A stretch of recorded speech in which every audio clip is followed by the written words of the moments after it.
The gentleman from New York is recognized for 2 minutes, 3 minutes. The gentleman recognized for 3 minutes. Thank you, Mr. Speaker, and I thank the gentleman for yielding. I rise today in support of the underlying legislation.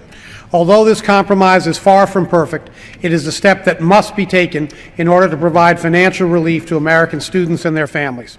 This legislation will bring undergraduate interest rates back under 4% for the upcoming academic year, a far more sustainable and appropriate level than the current 6.8% rates.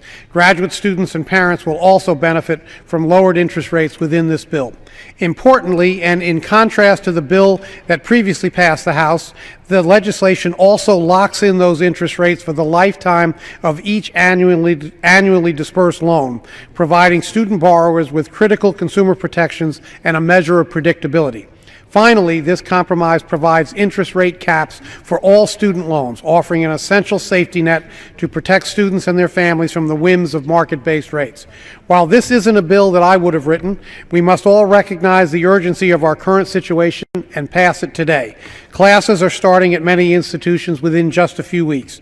Students around the country are signing their master promissory notes even as we speak, committing themselves to years of debt and loan repayments in order to make an investment in their future. At the very least, this Congress has a responsibility to momentarily end the political gridlock that paralyzes our nation and notify these hardworking students what their interest rates will be. However, let's not think for 1 second that our work on college access and affordability is now complete.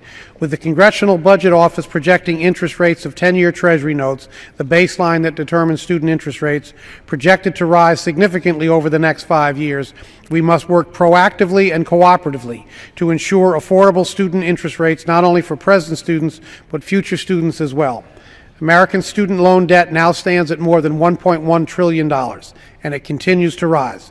The federal government continues to make a huge profit on student loan repayment, even as students are forced to shoulder more of the burden than ever before.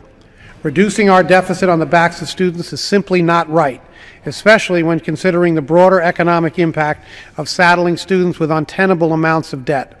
When borrowers are forced to devote huge chunks of their paychecks to student loan repayment, it means they will have less income to spend on major purchases like homes or vehicles.